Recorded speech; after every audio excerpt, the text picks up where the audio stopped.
So yun mga boss, good day.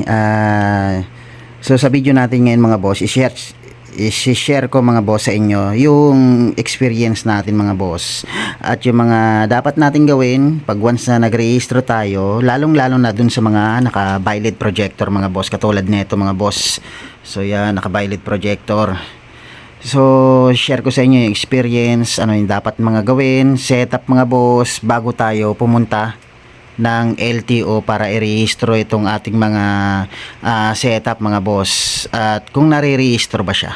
So yun mga boss, para may idea na rin kayo at walang aberya mga boss pagdating sa pagpaparehistro ng ganitong klaseng setup, especially dito sa mga Honda Click mga boss. So yun mga boss, so unang tanong, nare-rehistro ba talaga siya? O pwede ba talagang i-rehistro mga boss kapag once na naka-biled projector? So madaling sagot yan mga boss, talagang nare-rehistro siya.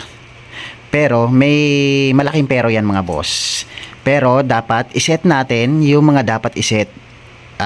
Gawin natin yung mga dapat gawin, set natin yung dapat iset bago tayo pumunta ng mga LTO branch para i-rehistro ito mga boss. Kasi dito mga boss, sa unit na to, sa aking bayaw, nirehistro to na hindi na setup yung mga dapat i-setup mga boss. Pero naka-ano na rin to mga boss, naka remote na rin yung kanyang RGB to back to stock mga boss. So pag inopen mo yan, naka back to stock na agad yan. So wala nang dapat problema mga boss. So isa sa mga naging problema mga boss, yung pinaka nakita ng mga LTO dito, yung nagbo-blue na back to stock natin, yung all white natin. Di ba may mga ganyang klaseng tanong sa mga page, sa mga site mga boss, na yung kanilang mga running lights o yung kanilang daytime running lights mga boss, yung all stock na white ay nagbo-blue.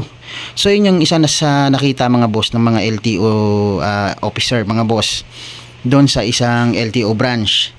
So nangyari, hindi makapag-decide yung mga LTO na officer, kaya ang ginawa, tinawag yung pinaka head ng LTO branch na yon mga boss.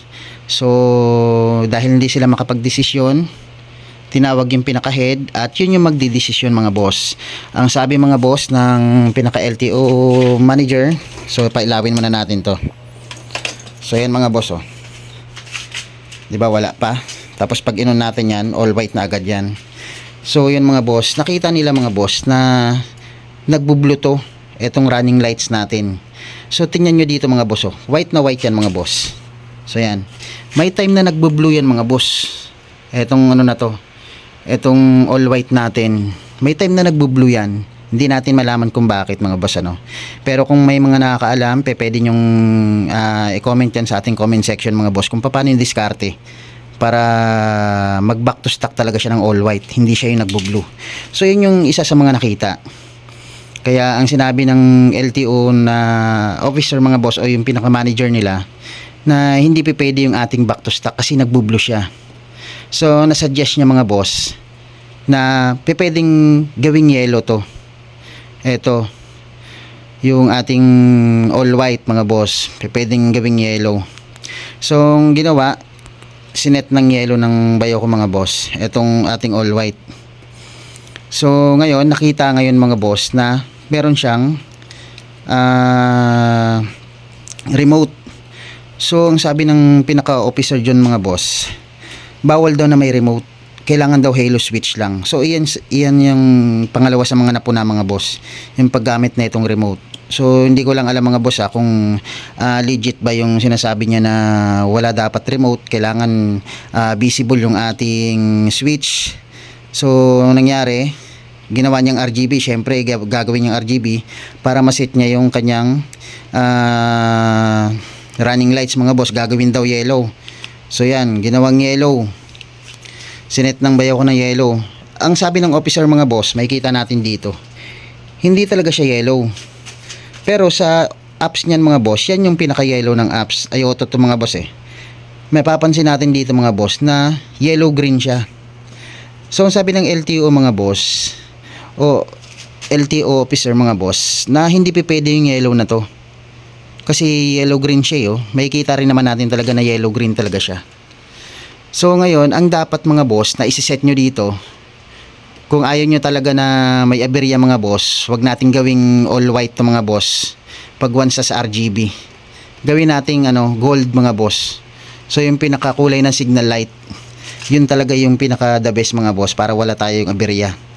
So yung ating all white, kung magkakaroon ng problema sa ating all white mga boss, back to stock na all white, magkaroon man ng problema pag in-RGB natin.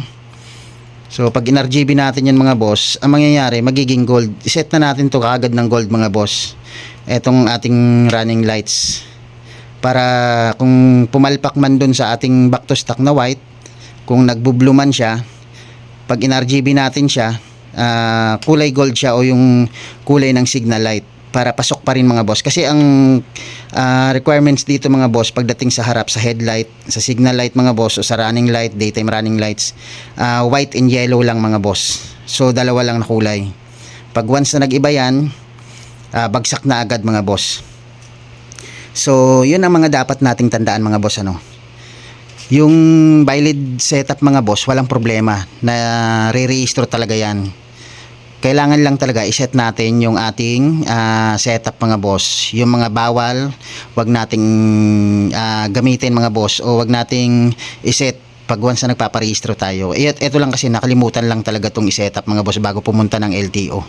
Tapos yung pinaka welcome lights niya mga boss.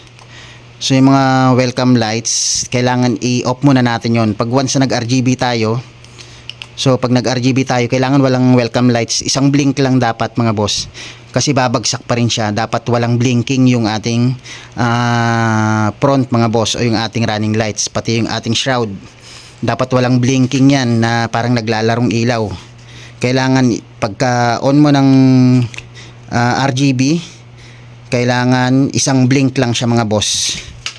So yun mga boss, ang mga tips mga boss, o mga dapat nating tandaan, na dapat nating i-setup at dapat nating gamitin mga boss, o dapat nating gagawin bago tayo pumunta ng mga LTO branch para wala tayong problema mga boss. So yun mga boss, sana may natutunan kayo dito sa maikli nating video, para wala tayong problema pag once na nag-rehistro tayo. So yun mga boss, dahil nagkaroon tayo ng problema mga boss, kahit na meron tayong remote mga boss sa ating setup ng ating Bilid projector. So yan mga boss, i-upgrade natin mga boss yung ating setup mga boss. Gagawa tayo ng paraan kung paano natin i-upgrade yung talagang masasabi nating safe na mga boss yung ating setup. Meron pa ring remote mga boss, pero gagamitin pa rin natin yung ating halo switch mga boss, dahil yun yung mga napuna sa pagpaparehistro natin mga boss. So i-upgrade natin yan at i-upload natin yan mga boss sa ating channel, okay?